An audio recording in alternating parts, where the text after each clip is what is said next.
I am 82 years old, and today I want to tell you something.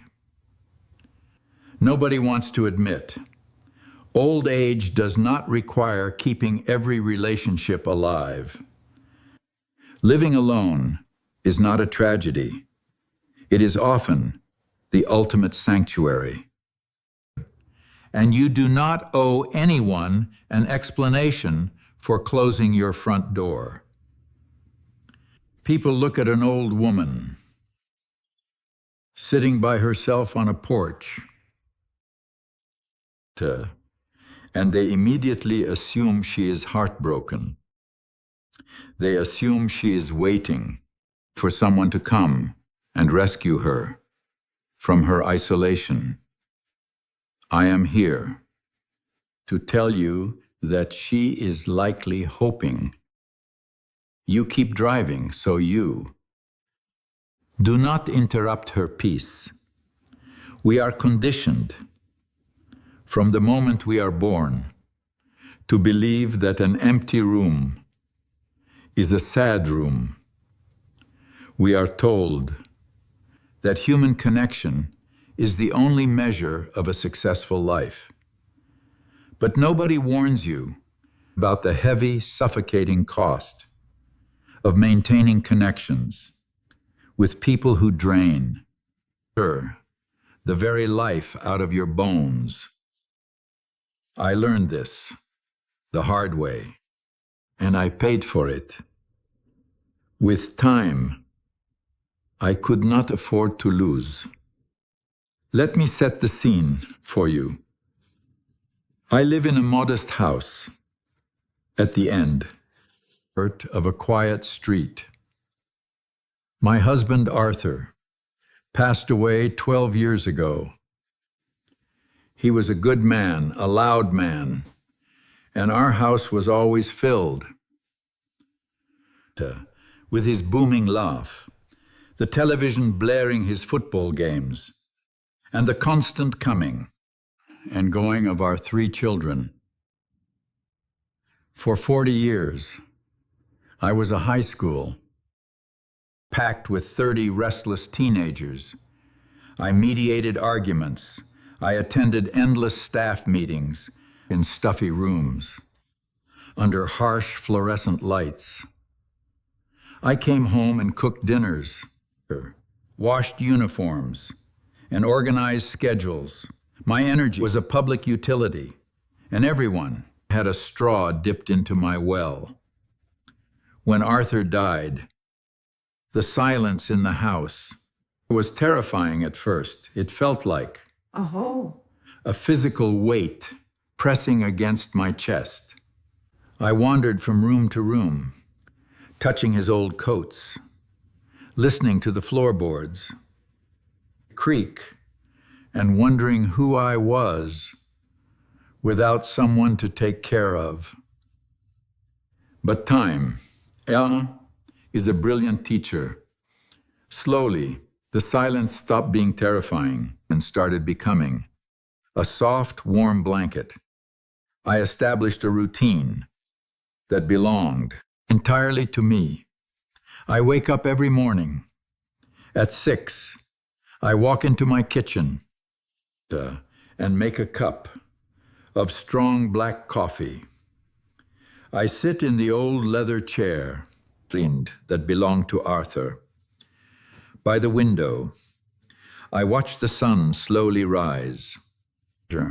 Over the oak tree in my backyard, I listen to the old grandfather clock ticking in the hallway. I do not turn on the news. I do not listen to the radio. I simply exist. It is the most beautiful, luxurious feeling in the world. I found my peace. But the world absolutely despises an old person at peace. The world looks at my quiet life and diagnoses it as a problem that needs to be solved. My daughter Sarah is a wonderful, caring woman, but she lives in a state of perpetual anxiety. She reads articles on the internet about the dangers of senior isolation. She would call me every single evening, her voice tight with worry, asking me what I did that day. If I told her I sat in the garden and read a book, she would sigh. She would tell me I needed to stay active. She would tell me I needed, a community. She acted as if my house was a waiting room for death, simply because it was quiet. Then came the neighborhood committee. My neighbor Brenda is a woman who cannot endure 5 minutes of silence without feeling a sense of panic. Brenda decided it was her personal mission to bring me back into society. She would march across my lawn, knock loudly on my door, and present me with schedules. For the local senior center, she told me about the Tuesday morning walking club, the Wednesday afternoon bingo games, and the Friday morning coffee groups. She looked at me with such profound pity. She said, I could not just rot away in my house. She told me I needed to keep my relationships alive.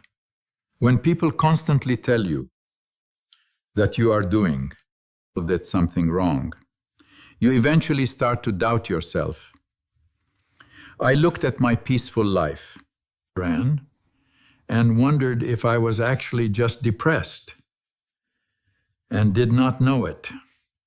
I wondered if I owed it to society to be a vibrant, outgoing senior citizen. So I gave in. I opened my door. I stepped out of my sanctuary and walked right into a trap. I joined the Friday morning coffee group. I let Brenda come over on Tuesday mornings for a visit. I started answering every phone call. I tried to be the good, sociable woman everyone wanted me. At first, Sarah was thrilled. Brenda was deeply satisfied with her charity work. But I want to tell you the absolute, unvarnished truth about what happened. Sent to my body and my spirit, I was completely drained. People in their 30s and 40s do not understand how energy works when you are in your 80s. When you are young, your energy is like a flowing river. You can deplete it, you get a good night of sleep, and it comes rushing back the next day. When you are 82, your energy is a finite battery. Every single interaction costs a percentage of that battery. Every forced smile, every polite nod, every tedious conversation about the health problems of someone else takes a toll. When Brenda came over on Tuesday mornings, she did not bring joy. She brought chaos. She would sit in my living room and complain for an hour. She complained about the mail carrier, the prices at the grocery store, and the wife of her son. She brought a dark, heavy energy into my pristine space. She would leave her wet umbrella on my hardwood floor. She would talk so loudly that my ears would ring. When she finally left, I felt like I had worked a 12-hour shift at a factory. My chest felt tight. My head ached. I would have to lie down on the sofa for the rest of the afternoon, right, just to recover. The Friday coffee group was even worse. It was 12 older women sitting around a large table at a diner, competing to see who had the most miserable medical condition. It was a chorus of complaints, the clinking of the silverware, the overlapping voices, the smell of cheap perfume and stale coffee. It was a sensory nightmare. I would sit there, stirring my tea, pretending to care about gossip regarding people I barely knew. I was spending my precious limited time not on earth performing a play that had no audience. The interruptions bled into every corner of my life. My phone was constantly ringing. Group text messages would chime while I was trying to read. People expected me to be available simply because I was retired. They assumed my time had no value because I was not generating an income. I was losing myself. The peace I had built was being dismantled, brick by brick, by well-intentioned people who demanded my attention. I realized that keeping relationships alive just for the sake of having them is a foolish errand. Let me tell you a tragic story about a woman who never learned this lesson. Her name was Margaret. Margaret was 79 years old, and she lived her entire life on the altar of self-sacrifice. She believed that a good woman was a busy woman. She babysat her 3 wild grandchildren every single weekday, even though her back was deteriorating, and her doctor told her to rest. She organized the charity bake sales at the church. She drove her neighbors to their appointments.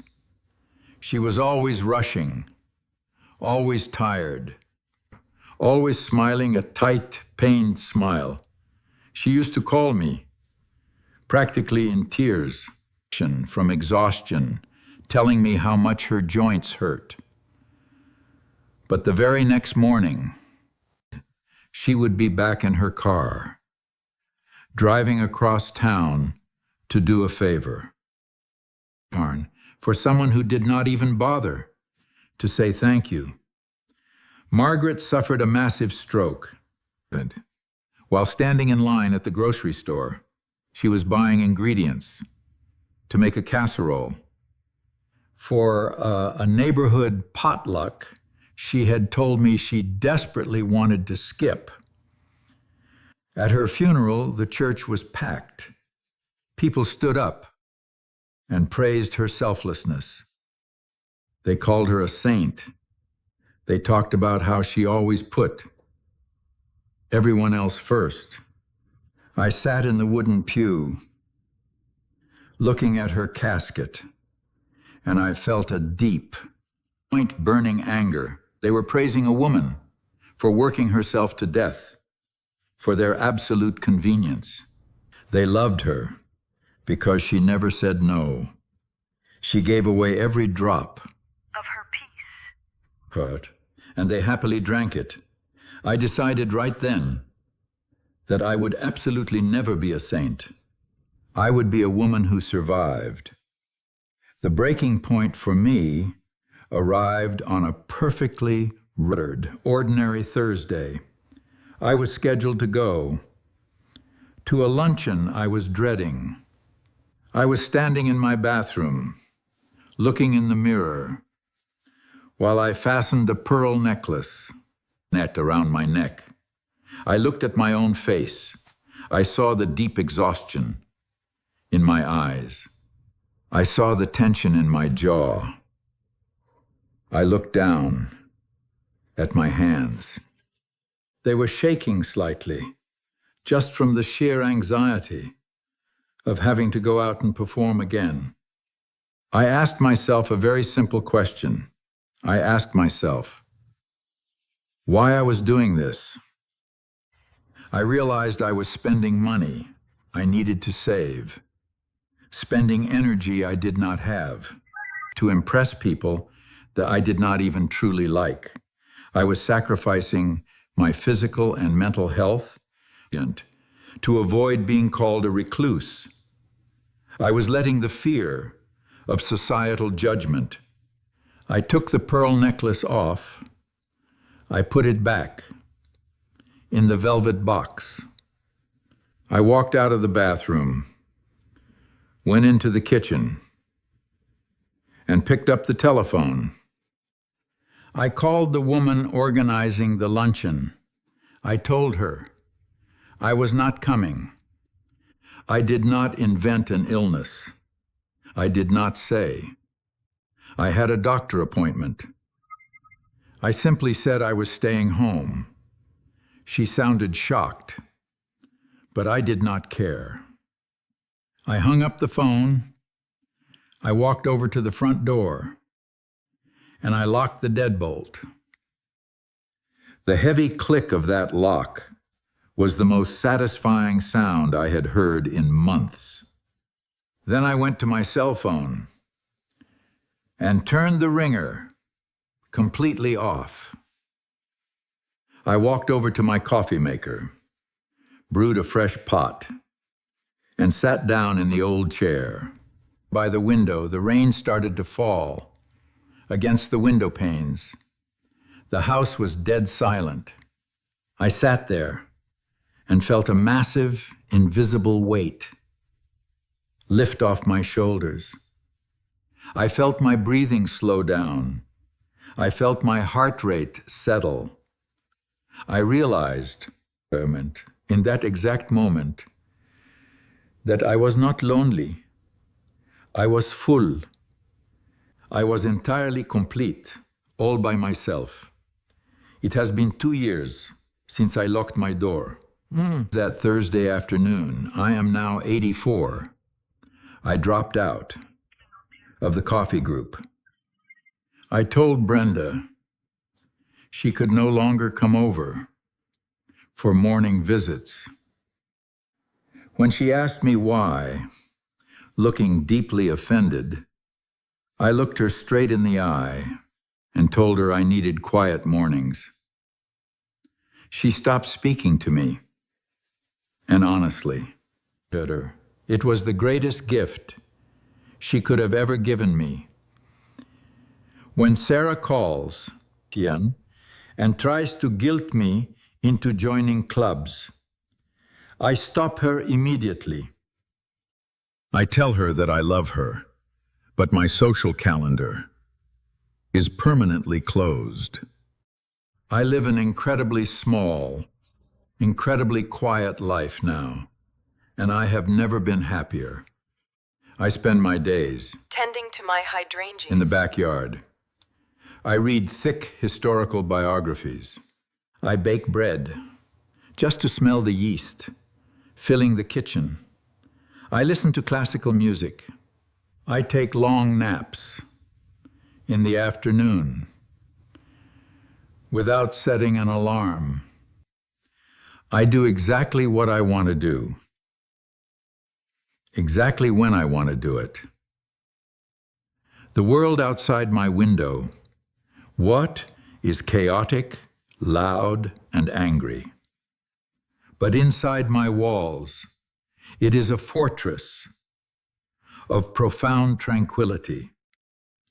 So I want to speak directly to you, the person listening to this, who feels overwhelmed, by the expectations of others. You might be in your 50s, balancing a career and aging parents. You might be in your 70s, dealing with friends who expect you to be their free therapist. I know the heavy guilt you carry. You have been conditioned to believe that saying no makes you a bad friend, a bad parent, or a bad person.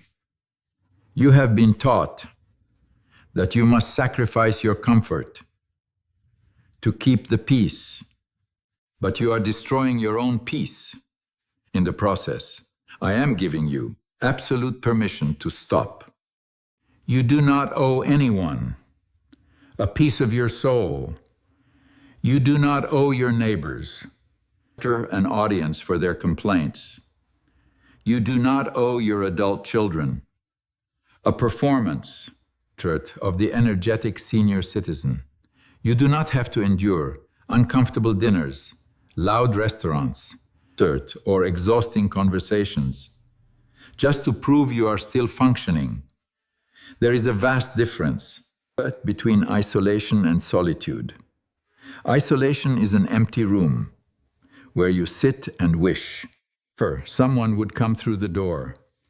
Solitude is a sanctuary you have built with your own hands, and you are the one holding the key.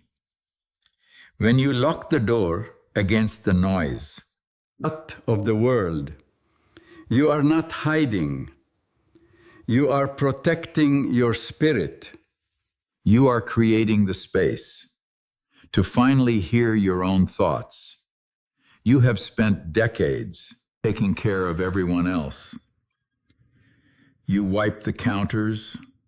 You paid the bills. You listened to the complaints. You fixed the problems.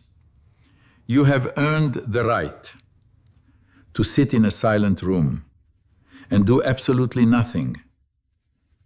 It is not a tragedy to let dead relationships fall away. In fact, it is necessary. Think of a tree in the autumn.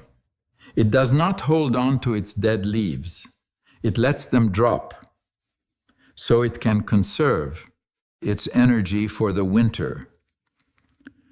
You are in the autumn of your life. You must let the dead wood fall. If a relationship costs you your peace, it is entirely too expensive. If a friendship leaves you feeling drained, anxious, or unappreciated, you have the absolute right to walk away. You can simply stop answering the text messages. You can decline the invitations. You can close your door. People will call you selfish. Let them. People will say, you are becoming a grumpy old recluse. Let them. Their opinions do not pay your bills, and their opinions will not comfort you when you are lying in bed, exhausted from serving them. There is a magnificent dignity in choosing yourself. You have spent your entire life working, providing, nurturing, and compromising.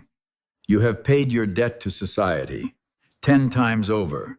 This final chapter belongs exclusively to you. Your home is not a waiting room. It is your sanctuary. The quiet is not an enemy to be feared. It is a familiar friend to be embraced. When you finally sit in an empty room and realize that you are enough, a tremendous power awakens inside you. You realize that you do not need external validation to exist. You do not need noise to feel alive. Do not wait until your body completely fails you to start protecting your energy. Do not wait until you end up like Margaret, dying in a grocery store line for a potluck you do not even want to attend. Take an inventory of your life today. Look at the people who demand your time. Ask yourself if they are adding value to your life or simply extracting energy from it. Be ruthless. Cut the cords. Lock the door. Reclaim your physical space. Reclaim your mental clarity. Reclaim your absolute right to do absolutely nothing. You are not broken because you prefer solitude. You are wise. You have figured out the secret that the loud, frantic world is terrified to learn. You have figured out, bud, that you are your own best company. Hold on to that truth. Protect your boundaries. But with everything you have, guard your quiet mornings and your peaceful evenings. Do not apologize for your silence. Do not explain your absence. Just live your beautiful, that quiet life on your own terms. Peace is expensive. Stop giving it away for free.